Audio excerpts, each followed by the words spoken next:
একদা একটি গরু তার মালিকের কাছ থেকে গ্রামের রাস্তায় হারিয়ে যায়। সে গ্রামের রাস্তায় হারিয়ে হাঁটতে হাঁটতে হাঁটতে হাঁটতে সে তার মালিককে খুঁজতে থাকে, কিন্তু সে কোথাও তার মালিককে খুঁজে পায় না। গ্রামের রাস্তায় হাঁটতে হাঁটতে সে নিরাশ হয়ে এবং ক্ষুধার্ত হয়ে গ্রামের রাস্তার ঘাস খেতে থাকে।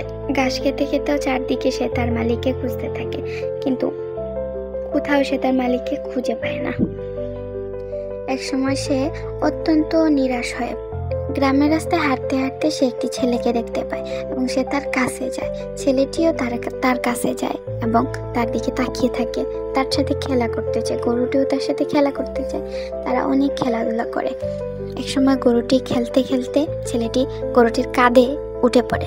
উঠেও তারা গ্রামের রাস্তায় হাঁটতে থাকে এবং নানানভাবে খেলা করতে থাকে এবং নানানভাবে মজা করতে থাকে। গ্রামের লোকেরাও তাদেরকে দেখে অনেক আনন্দ উপভোগ করে এবং তারাও অনেক মজা করে গরুটির সাথে খেলা করতে থাকে। একটি লোক গরুটির সাথে খেলা করতে থাকে।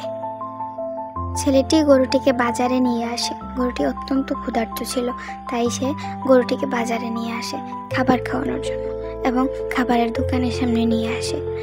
গরুটি খাবারের দোকানের সামনে ঘুরঘুর করতে থাকে এবং চারদিকে মানুষের দিকে তাকিয়ে থাকে এবং সবাইকে বোঝাতে চায় যে আমাকে খাবার দাও, আমি ক্ষুধার্ত।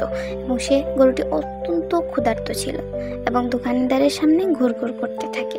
তখন একটি মেয়ে তাকে খাবার দিয়ে যায়, খাবার খেতে আসে এবং খাবার খাওয়ায় এবং অনেক আদর করে দিয়ে যায়।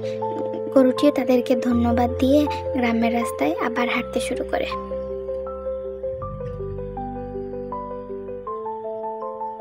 হাঁটতে হাঁটতে হঠাৎ করে সে তার মালিককে দেখতে পায় এবং সে অত্যন্ত খুশি হয়ে পড়ে এবং মালিকও তাদেরকে দেখে অত্যন্ত খুশি হয়। মালিকটি খুশিতে গরুটিকে বাসায় নিয়ে যাওয়ার জন্য যায় এবং বাসায় নিয়ে যাওয়ার সময় গরুটিকে অনেক আদর করে এবং গলা জড়িয়ে ধরে।